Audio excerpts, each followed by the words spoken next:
இன்றைய சட்டப்பதிவில் பேரம் பேசக்கூடிய கருவிகளின் சட்டம் 1881 பிரிவு 138 கீழ் ஒரு குற்றப்பிராதினை வரைவதற்கு என்னென்ன மூலக்கூறுகள் இருக்க வேண்டும் என்பதை பற்றி நாம் இன்று விரிவாக காணப்போகிறோம்.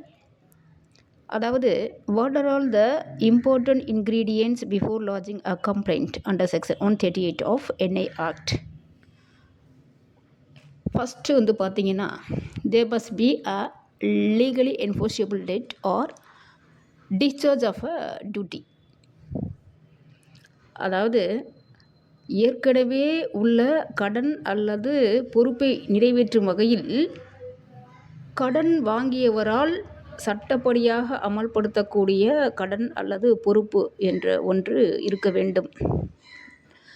இங்கே ஒரு முக்கியமான விஷயத்தை நம்ம ஞாபகத்தில் வச்சுக்கணும். பார்த்திங்கன்னா, பரிசுகள், நன்கொடைகள், பிணையமாக வழங்கப்படும் காசோலைகள் ஆகியவைகள் இந்த பிரிவின் கீழ் தகுதி பெறாது. சரிங்களா?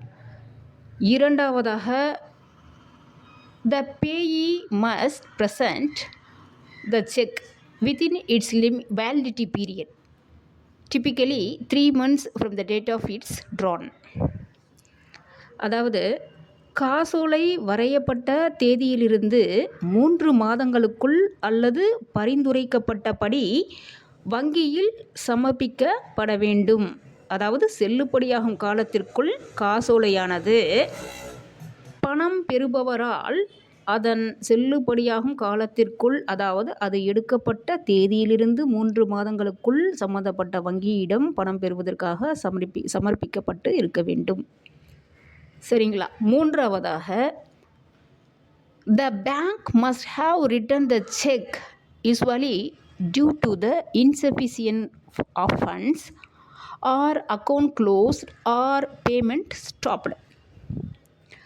அதாவது, காசோலை அவமதிப்பு, போதுமான நிதி இல்லாததால் கணக்கு மூடப்பட்டது அல்லது பணம் நிறுத்தப்பட்டது போன்ற காரணங்களால் பணம் பெறப்பட்ட வங்கியால் காசோலை செலுத்தப்படாமல் திருப்பி அனுப்பி இருக்கப்பட வேண்டும். இது மூன்றாவது உட்கூறு. நான்காவதாக பார்த்தீங்கன்னா, the payee or holder in due course must have given a written demand notice to the drawer of the check within 30 days of getting information about the dishonor. அதாவது, எழுத்துப்பூர்வமான சட்ட அறிவிப்பு வழங்குறதை பற்றி இந்த 4வது உட்பிரிவு சொல்கிறது. காசோலை திருப்பி அனுப்பப்பட்ட தேதியிலிருந்து 30 நாட்களுக்குள் கம்ப்ளைனன்ட் என்று சொல்லப்படும் புகார்தாரரால் பணம் செலுத்துபவருக்கு எழுத்துப்பூர்வமான கோரிக்கை அறிவிப்பானது அனுப்பி இருக்கப்பட வேண்டும்.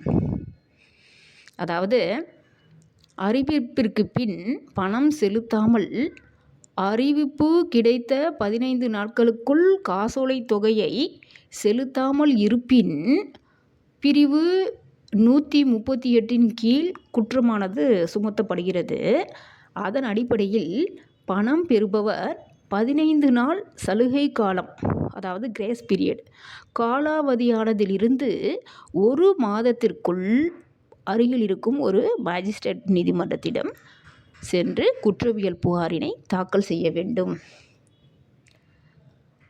அதுதான், the drawer must fail to make the payment of the said amount within 15 days of receiving the notice. If payment isn't not made, the payee must file a complaint with the magistrate within 1 month of the 15 days cross period expiring அப்படின்னு சொல்கிறாங்க. So, இந்த அனைத்து உட்கூறுகளும் இருந்தால் மேற்கண்ட நிபந்தனைகளில் ஏதேனும் ஒன்றினை பூர்த்தி செய்ய தவறினாலும் கூட புகாரானது என்ன செய்யப்படலாம்? தள்ளுபடி செய்யப்படலாம். இதை முதல்ல ஞாபகம் வச்சுக்கோங்க.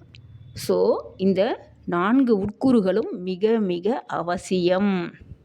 இதில் ஏதாவது ஒன்று விடுபட்டிருந்தாலும் புகார்தாரரால் கடன் வாங்கியவருக்கு எதிராக தாக்கல் செய்யப்படும் மனுவானது சேலஞ்ச் செய்யப்பட்டு அந்த கடன் வாங்கியவரால் அந்த வழக்கினை ஜெயிக்கிறதுக்கான வாய்ப்புகள் மிக மிக அதிகம்.